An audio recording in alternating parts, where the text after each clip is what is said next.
صبح کے 7 بج رہے تھے۔ کچن میں برتنوں کی آواز گونج رہی تھی۔ سونیا آٹا گوندھ رہی تھی۔ چولہے پر چائے چڑھی ہوئی تھی۔ چہرے پر تھکن ضرور تھی مگر آنکھوں میں کمزوری نہیں تھی۔ پروین کچن کے دروازے پر کھڑی جائزہ لے رہی تھی۔ سونیا ہاتھ تیز چلاؤ، ہمارے گھر میں ناشتہ 8 بجے تک ٹیبل پر ہونا چاہیے۔ سونیا نے بنا سر اٹھائے کہا، جی ہو جائے گا۔ اسی وقت اسما موبائل ہاتھ میں لیے اندر آئی اور بولی، امی میری چائے کہاں ہے؟ پروین نے سونیا کو فوراً حکم دیتے ہوئے کہا، سونیا پہلے اسما کو چائے دو۔ سونیا نے چائے کپ میں ڈالا مگر کپ اسما کے ہاتھ میں دیتے ہوئے رکی اور بولی، اسما تم سبزی کاٹ دو تو کام جلدی ہو جائے گا۔ اسما نے بھویں چڑھاتے ہوئے کہا، میں کیوں کروں؟ میں کوئی نوکرانی ہوں کیا؟ سونیا نے سیدھا جواب دیا، کیوں، کیا میں نوکرانی ہوں؟ کچن میں ایک لمحے کو سناٹا چھا گیا۔ پروین نے تیز لہجے میں کہا، تم بہو ہو، تمہارا فرض ہے گھر سنبھالنا۔ سونیا نے آٹا صاف کرتے ہوئے رخ موڑا اور بولی، فرض سب کے ہوتے ہیں امی، گھر صرف بہو کا نہیں ہوتا، سب کا ہوتا ہے۔ صدام نے سختی سے کہا، ہمارے گھر کا طریقہ یہی ہے، اگر تمہیں مسئلہ ہے تو عادت ڈال لو۔ سونیا نے بغیر جھجکے جواب دیا، عادت عزت کی ڈالی جا سکتی ہے، ناانصافی کی نہیں۔ اسما نے طنزیہ انداز میں کہا، او ہو بڑی خوددار بنی پھرتی ہو۔ سونیا نے تیز نظروں سے دیکھتے ہوئے کہا، خوددار ہونا بری بات تو نہیں ہے امی۔ پروین نے غصے سے کہا، تمہاری زبان بہت قینچی کی طرح چلتی ہے، جبکہ تمہاری بہن رضیہ نے کبھی ہمارے آگے زبان نہیں چلائی۔ سونیا نے صاف کہا، میں رضیہ نہیں ہوں جو آپ لوگوں کی ہر غلط بات کو خاموشی سے برداشت کرتی رہوں۔ میں سونیا ہوں، مجھے غلط بات پر خاموش رہنے کی عادت نہیں ہے۔ کمرے میں فضا بوجھل ہو گئی۔ حامد دروازے پر کھڑا سب سن رہا تھا۔ اس کے چہرے پر ناگواری تھی۔ حامد غصے سے بولا، سونیا یہ کیا طریقہ ہے امی سے بات کرنے کا؟ سونیا نے اس کی طرف دیکھ کر کہا، سامنے والا جس لہجے میں بات کرتا ہے اس سے اسی لہجے میں بات کی جاتی ہے۔ چند لمحے سب خاموش رہے، پھر سونیا نے پراٹھے پلیٹ میں رکھے اور ٹیبل پر لا کر رکھ دیے۔ ناشتہ تیار ہے، لیکن آئندہ سے کام کی تقسیم ہوگی، میں اکیلی پورا گھر نہیں سنبھالوں گی۔ یہ کہہ کر وہ دوبارہ کچن میں چلی گئی۔ پروین نے دانت پیسے، اس لڑکی کو سیدھا کرنا پڑے گا۔ صدام نے گہری سانس لیتے ہوئے کہا، ابھی نہیں ہے، ٹھیک ہو جائے گی۔ مگر دروازے کے پیچھے کھڑی سونیا کے چہرے پر صاف لکھا تھا، وہ ٹھیک ہونے والی نہیں تھی۔ کمرے میں ہلکی روشنی تھی۔ سونیا الماری کے پاس کھڑی کپڑے طے کر رہی تھی۔ چہرہ سنجیدہ تھا مگر آنکھوں میں دیے ہوئے شعلے صاف دکھائی دے رہے تھے۔ دروازہ زور سے بند ہوا۔ حامد اندر آیا۔ حامد نے سخت لہجے میں کہا، تمہیں آج کیا ضرورت تھی امی اور ابا سے بحث کرنے کی؟ سونیا نے پلٹ کر پرسکون انداز میں کہا، بحث نہیں کی تھی، صرف اپنی بات کی تھی۔ ابھی نئی نئی آئی ہو، زیادہ اڑنے کی ضرورت نہیں ہے، جس دن میں اپنی پہ آ گیا تو تمہاری روح کانپ جائے گی۔ سونیا کی آنکھوں میں چمک آ گئی۔ سونیا نے مضبوط لہجے میں کہا، اڑنے کی بات نہیں ہے، عزت کی بات ہے۔ میں نوکرانی نہیں ہوں، اور ہاں مجھے ڈرانے کی ضرورت نہیں ہے، میں تم سے بالکل بھی نہیں ڈرتی۔ حامد کا چہرہ سرخ ہو گیا۔ حامد نے تیزی سے کہا، دیکھو سونیا، میں اپنے ماں باپ کے خلاف ایک لفظ نہیں سنوں گا، سمجھی تم؟ سونیا نے ایک قدم آگے بڑھ کر کہا، اور میرے خلاف سنو گے؟ سب کے سامنے طنز تضحیک حکم؟ حامد نے پہلی بار حد پار کی۔ حامد نے بدتمیزی سے کہا، اگر اس گھر میں رہنا ہے تو جیسے کہا جائے ویسے ہی رہو، ورنہ دروازہ کھلا ہے۔ کمرے میں خاموشی چھا گئی۔ یہ پہلی بد زبانی تھی۔ الفاظ ہوا میں تیر کی طرح رکے ہوئے تھے۔ سونیا کے چہرے پر ایک لمحے کو صدمہ آیا مگر وہ فوراً سنبھل گئی۔ سونیا نے دھیمی مگر مضبوط آواز میں کہا، ہاں اسی لیے تو تم لوگ بہوؤں کے تعلیم کے خلاف ہو، کیونکہ تعلیم حاصل کرنے کے بعد عورت خود مختار ہو جاتی ہے، اور خود مختار عورت تم لوگوں کے قابو سے نکل جائے گی۔ حامد نے بیزاری سے کہا، مجھے فلسفہ مت سناؤ۔ سونیا نے آنکھوں میں آنکھیں ڈال کر کہا، فلسفہ نہیں، حقیقت ہے۔ مجھے اس گھر میں عزت چاہیے۔ جو میری عزت کرے گا میں اس سے دگنا اس کی عزت کروں گی، اور جو مجھے ذلیل کرے گا میں اس سے دگنا اسے ذلیل کروں گی۔ حامد نے ہاتھ جھٹکتے ہوئے کہا، بہت بولتی ہو تم۔ سونیا نے گہری سانس لیتے ہوئے کہا، اور تم بہت جلدی بدزبانی پر اتر آتے ہو۔ کمرے میں ایک طویل خاموشی چھا گئی۔ باہر کہیں سے برتنوں کی آواز آ رہی تھی۔ سونیا نے آہستہ سے بستر کے کونے پر بیٹھتے ہوئے کہا، میں لڑنا نہیں چاہتی حامد، لیکن خود کو مٹانا بھی نہیں چاہتی۔ حامد نے کوئی جواب نہیں دیا۔ وہ منہ موڑ کر لیٹ گیا۔ سونیا کی آنکھوں میں نمی تھی مگر وہ روئی نہیں۔ اس نے دل میں عہد کیا یہ مزاحمت شور سے نہیں ہوگی لیکن خاموش بھی نہیں رہے گی۔ گھر کے دوسرے حصے میں احمد اور مرحا بیٹھے تھے۔ احمد نے موبائل ہاتھ میں لے کر مسکراتے ہوئے کہا، آج باہر نہیں جا سکتے تو کیا ہوا، میں پیزا آرڈر کر دیتا ہوں، تمہارا فیوریٹ باربیکیو پیزا۔ مرحا کے چہرے پر ہلکی سی مسکراہٹ آئی۔ مرحا نے کہا، سچ؟ احمد نے ہنستے ہوئے کہا، بالکل، آج صرف ہم دونوں کے لیے۔ کچھ دیر بعد ڈور بیل بجی۔ احمد نے جا کر پیزا لیا اور ٹیبل پر رکھ دیا۔ نجمہ اور اسما کی نظریں فوراً ڈبوں پر جا ٹھہری۔ نجمہ نے تیور بدلتے ہوئے کہا، یہ کیا ہے؟ احمد نے سادہ انداز میں کہا، پیزا ہے، میں نے آرڈر کیا تھا۔ اسما نے طنزیہ انداز میں کہا، اوہ، صرف اپنی بیوی کے لیے؟ اتنے میں پروین بھی آ گئی۔ پروین نے سخت لہجے میں کہا، واہ احمد، اپنی بیوی کے لیے پیزا آرڈر کیا اور ماں بہنوں کو بھول گئے۔ احمد نے وضاحت کرتے ہوئے کہا، امی، بس ایسی ہی منگوا لیا تھا، اگر آپ کہیں تو اور بھی منگوا لیتا ہوں۔ نجمہ نے بات بڑھاتے ہوئے کہا، ضرورت نہیں، اب تو تمہیں صرف بیوی ہی نظر آتی ہے۔ مرحا کا چہرہ سرخ ہو گیا۔ پروین نے تلخی سے کہا، شادی ہوتے ہی ماں بہنیں پرائی ہو گئیں۔ احمد نے جھنجھلا کر کہا، امی، بات کو اتنا نہ بڑھائیں۔ مرحا اچانک اٹھ کھڑی ہوئی۔ اس نے پیزے کا ڈبہ اٹھایا اور زمین پر زور سے پٹک دیا۔ مرحا نے غصے سے چیخ کر کہا، یہ لو کھاؤ، تم لوگوں کو ہی مبارک ہو۔ یہ سب ساکت رہ گئے۔ مرحا کی آنکھوں میں غصہ تھا۔ مرحا نے کانپتی آواز میں کہا، ہر خوشی پر تم لوگوں کا پہرا کیوں ہے؟ کیا ہم سانس بھی اجازت لے کر لیں؟ پروین ششدر رہ گئی۔ نجمہ نے بڑبڑاتے ہوئے کہا، دیکھ لیا احمد، یہ ہے تمہاری بیوی۔ احمد نے غصے سے نجمہ اور اپنی ماں سے کہا، بس مل گیا آپ لوگوں کو سکون۔ احمد نے مرحا کا ہاتھ پکڑا اور کہا، بس کمرے میں چلو مرحا۔ وہ مرحا کو لے کر کمرے کی طرف چلا گیا۔ پیچھے بکھرا ہوا پیزا اور خاموش ڈرائنگ روم اس گھر کی ٹوٹی ہوئی سکون کی گواہی دے رہے تھے۔ دروازہ کھلا اور حماد دفتر سے تھکا ہارا اندر داخل ہوا۔ بیگ صوفے پر رکھتے ہی اس نے جوتے اتارے۔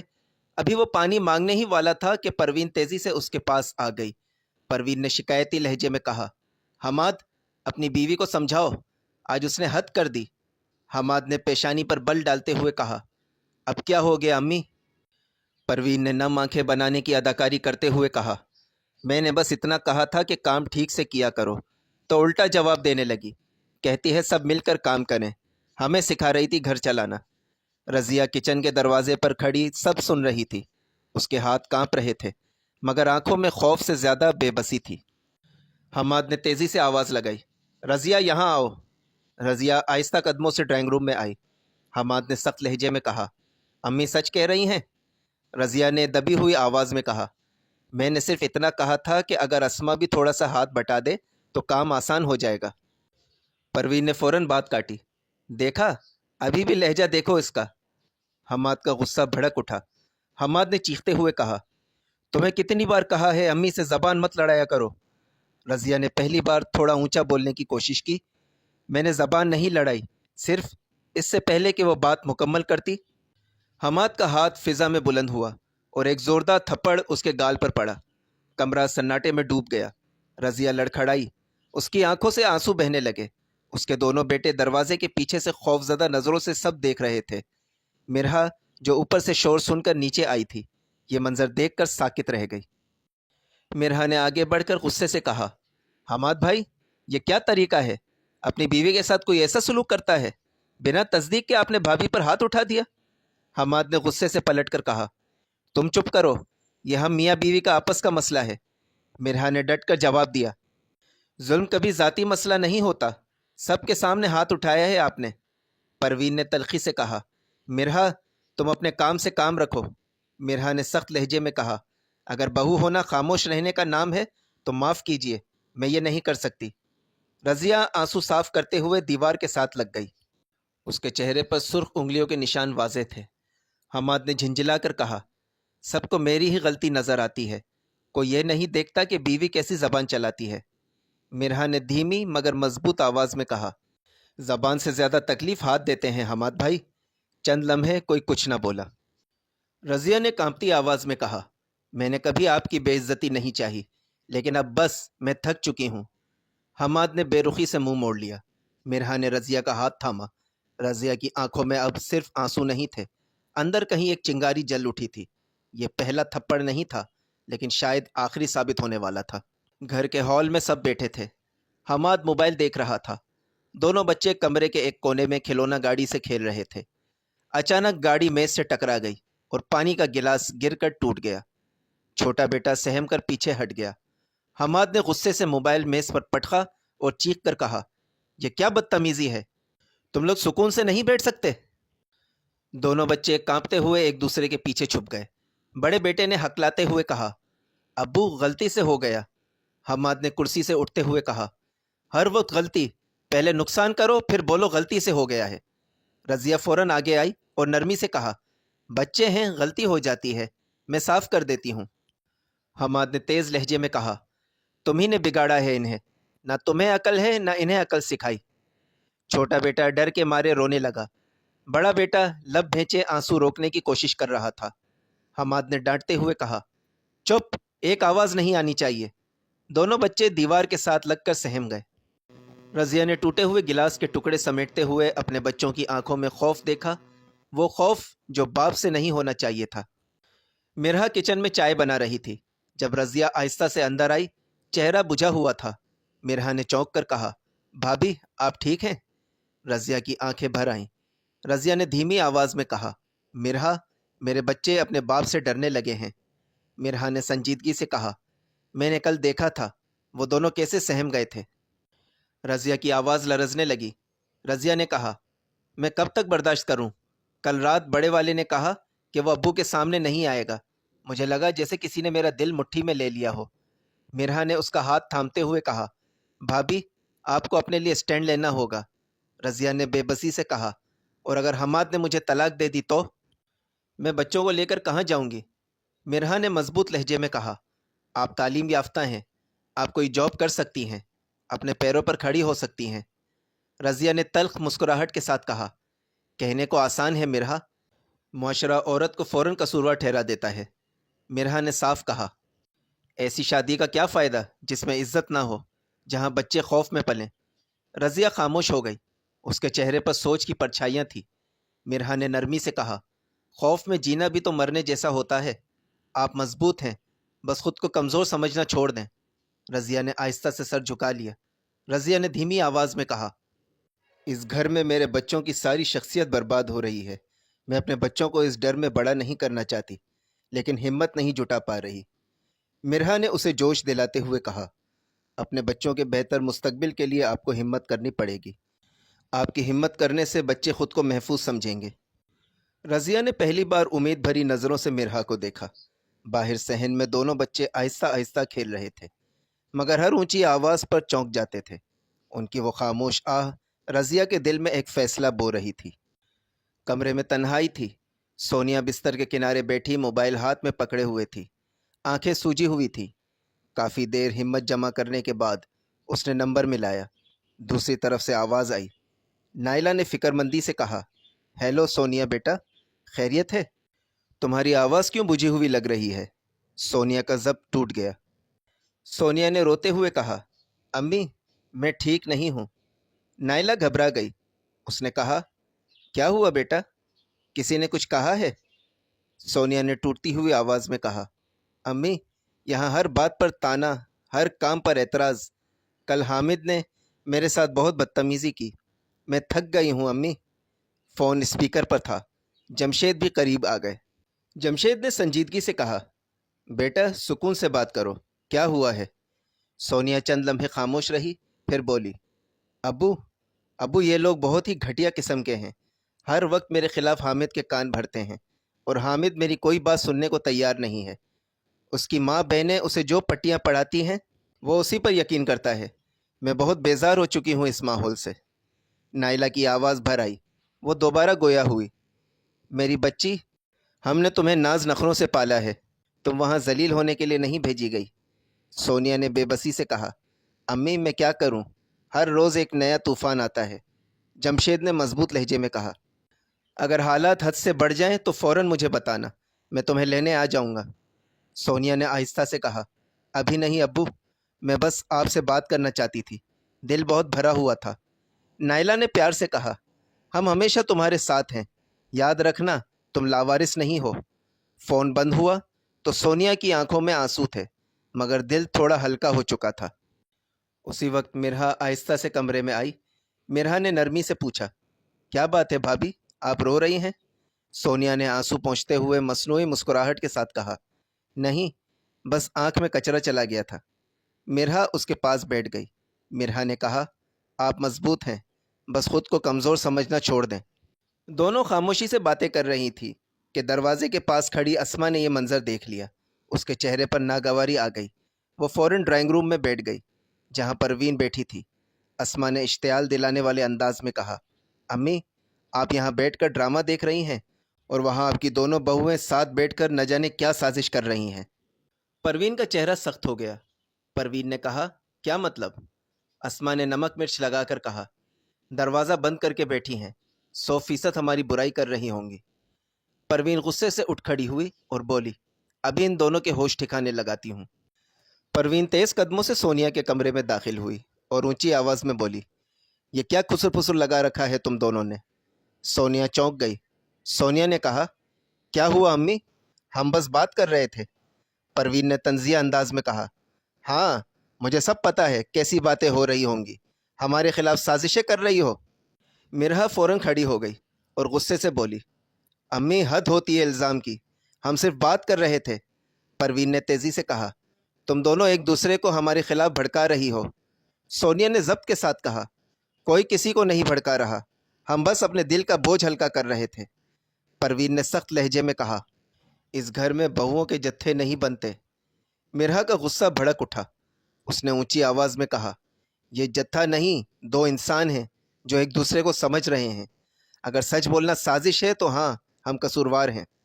پروین ساکت رہ گئی۔ وہ تلخی سے بولی، بہت زبان چلنے لگی ہے تمہاری۔ مرہا نے دو ٹوک انداز میں کہا، زبان تب چلتی ہے جب ظلم حد سے بڑھ جائے۔ کمرے میں خاموشی چھا گئی۔ سونیا نے مرہا کا ہاتھ دبا کر اسے پرسکون کرنے کی کوشش کی، مگر بات اب کھل کر سامنے آ چکی تھی۔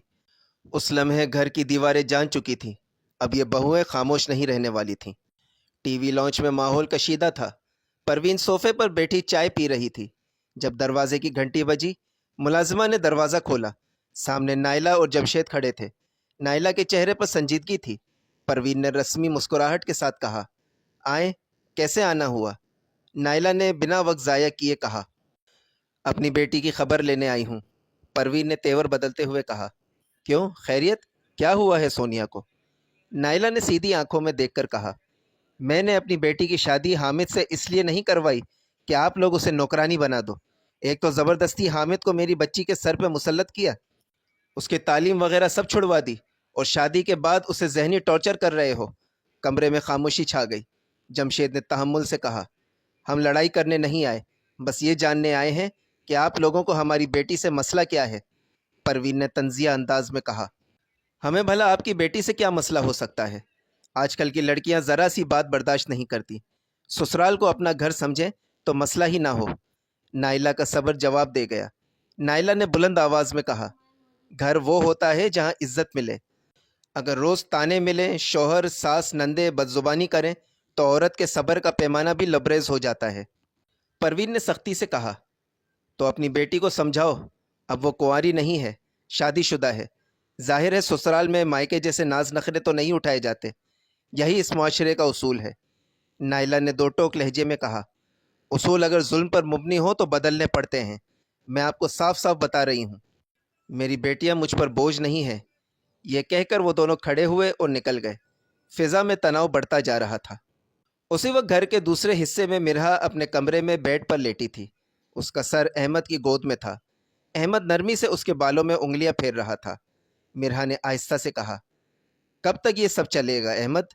احمد نے اس کی پیشانی پر جھکتے ہوئے کہا، تم ٹینشن کیوں لیتی ہو میری جان؟ جب تک میں ہوں تمہیں اکیلا نہیں چھوڑوں گا۔ اس نے محبت سے اس کی پیشانی چوم لی۔ اچانک دروازہ زور سے کھلا۔ پروین بغیر اجازت اندر داخل ہوئی اور منہ پر ہاتھ رکھ کر چیخی، یہ تم دونوں نے کیا بے شرمی لگا رکھی ہے؟ شرم و حیا سب کچھ بھول گئے ہو تم دونوں۔ مرہا جھٹکے سے سیدھی ہو کر بیٹھ گئی۔ احمد کھڑا ہو گیا۔ پروین نے غصے سے کہا، اس گھر میں تمہاری جوان بہنیں ہیں، کم از کم ان کا تو خیال کرو۔ احمد نے حیرانی سے کہا، امی، ہم نے کیا برا کیا ہے؟ مرہا میری بیوی ہے، کوئی پرائی لڑکی نہیں۔ آپ ایسے کیوں بات کر رہی ہیں؟ پروین نے طنزیہ ہنسی کے ساتھ کہا۔ واہ واہ بیٹا، کچھ دنوں میں ہی اس نے ماں سے زبان لڑانا بھی سکھا دیا۔ احمد کا لہجہ سخت ہو گیا۔ وہ بولا، میرہا کا نام مت لیں، آپ بہت ناجائز بات کر رہی ہیں۔ پروین نے چیختے ہوئے کہا، تم مجھ سے ایسے بات کرو گے؟ احمد نے مضبوط آواز میں کہا، امی میاں بیوی کے کمرے میں اجازت لے کر آنا چاہیے، ایک تو آپ بغیر اجازت اندر آئیں، پھر شور بھی کر رہی ہیں۔ میرہا نے بھی ہمت کر کے کہا، ہم نے کوئی غلط کام نہیں کیا، آپ ہمیں مجرموں کی طرح کیوں پیش کر رہی ہیں؟ پروین چند لمحے کے لیے ساکت رہ گئی، پھر غصے سے بولی، اب اس گھر میں ہمیں بھی اجازت لے کر چلنا ہوگا؟ احمد نے سنجیدگی سے کہا، جی ہاں، پرائیویسی ہی ہر انسان کا حق ہے۔ پروین نے نفرت بھری نظر میرہا پر ڈالی اور دروازہ زور سے بند کر کے باہر چلی گئی۔ کمرے میں خاموشی چھا گئی۔ میرہا نے آہستہ سے کہا، تمہارے گھر والوں کی چک چک بڑھتی جا رہی ہے احمد۔ احمد نے اس کا ہاتھ تھام کر کہا، ہاں، لیکن اب خاموش نہیں رہیں گے ہم۔ باہر ڈرائنگ روم میں نائلہ اور پروین کے درمیان لفظوں کی جنگ جاری تھی، اور اندر احمد اور میرہا کے کمرے میں پہلی بار بیٹے نے ماں کے سامنے دیوار کھڑی کر دی تھی۔ یہ محض جھگڑا نہیں تھا، یہ طاقت کے توازن کا بدلتا ہوا منظر تھا۔ دوستوں، اگر ویڈیو پسند آئی ہو تو لائک کریں، کمنٹ کریں، شیئر کریں اور سبسکرائب کریں، اور پاس میں دیے گئے بیل آئیکن کو پریس کریں تاکہ میری آئندہ آنے والی ویڈیوز کا نوٹیفیکیشنز آپ تک پہنچتی رہے۔ شکریہ۔